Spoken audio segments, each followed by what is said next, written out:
और ज़्यादा से ज़्यादा वोट दे करके ये साबित कर दिया कि अब देश में भाजपा को भगाना है और समाजवादी पार्टी को जिताना है। मोदी जी के बारे में उल्टा बोले, हमारे राष्ट्रीय अध्यक्ष के बारे में बोले, माननीय शिवपाल जी के बारे में बोले और समाज के बारे में बोले, जातियों पर बोले। मेरे समझ से वो तो पागल हो गए हैं।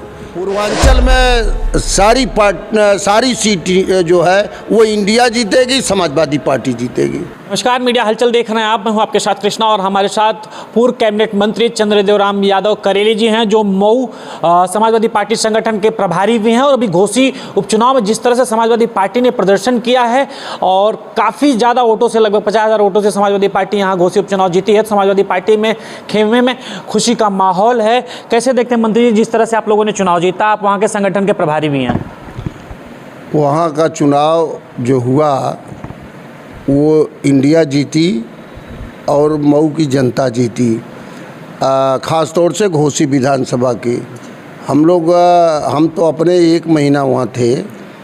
वहाँ हम सबसे पहले मऊ की जनता को बहुत बहुत बधाई देना चाहते हैं, जनता को नमन करना चाहते हैं कि जो समाजवादी पार्टी की नीति है, जो माननीय अखिलेश जी राष्ट्रीय अध्यक्ष सोचते हैं, वो पिछड़ों के बारे में, दलितों के बारे में और अल्पसंख्यक के बारे में, जो बेरोजगारी पर सोचते हैं, जो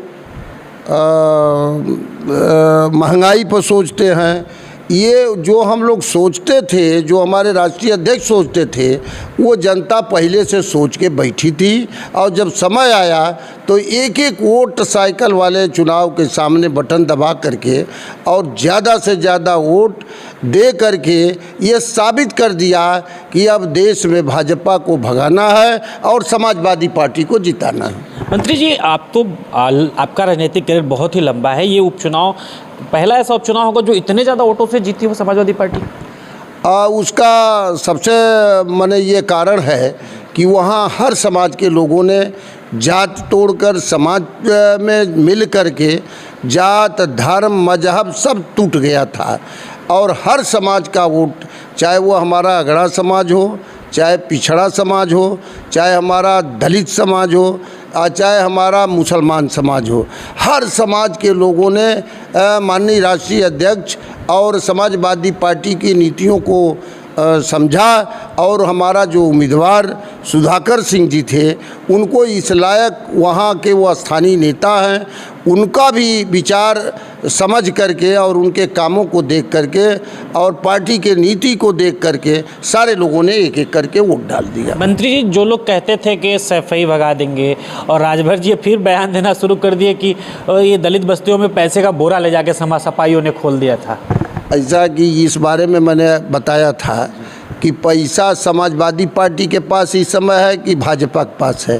पैसा तो वो लोग आजमगढ़ से बांटे ही तो सारे लोग जानते हैं, पैसा की बात नहीं है। और उनका बोलना कि मैंने फला को यहाँ भगा देंगे, तो वो तो माननीय मुख्यमंत्री मोदी जी, योगी जी के बारे में भी बोले, प्रधानमंत्री मोदी जी के बारे में उल्टा बोले, हमारे राष्ट्रीय अध्यक्ष के बारे में बोले, माननीय शिवपाल जी के बारे में बोले और समाज के बारे में बोले, जातियों पर बोले। मेरे समझ से वो तो पागल हो गए हैं, उनका दिमाग काम नहीं करता है। अब उनको सोचना चाहिए और ख़ास तौर से घोसी में जाकर के पता लगाना चाहिए कि वो क्या बोलते हैं और कब क्या बोल जाएंगे, उनकी बात का हम लोग ख्याल नहीं करते। अब उनका जवाब जनता दे दिया, उनको खुद सोचना चाहिए। लास्ट सवाल, अभी लखनऊ में पोस्टर लग रहा है टाइगर अभी जिंदा है, पहले चाचा को हराइए फिर भतीजे के पास आइएगा। और चाचा ने जिस तरह से पूर्वांचल कमान संभाली आप लोग के साथ संगठन को मिला के, और सामने 24 का चुनाव है, क्या स्थिति रहेगी पूर्वांचल में? पूर्वांचल में सारी सीट जो है वो इंडिया जीतेगी, समाजवादी पार्टी जीतेगी। टाइगर अभी जिंदा है? हाँ, टाइगर अभी जिंदा है। अब माननीय शिवपाल जी के बारे में क्या बोलते हैं, शिवपाल जी जहाँ से भी लड़ेंगे वो चुनाव जीत जाएंगे। बहुत बहुत धन्यवाद। हमारे साथ पूर्व कैबिनेट मंत्री चंद्रदेव राम यादव करेली जी थे। और घोसी उपचुनाव की जीत के बाद समाजवादी पार्टी में खुशी की लहर है। और मंत्री जी वहाँ के संगठन के प्रभारी हैं मऊ लोकसभा के, और लगातार सब लोगों ने मेहनत करके समाजवादी पार्टी वहाँ से काफ़ी वोटों से चुनाव जीती।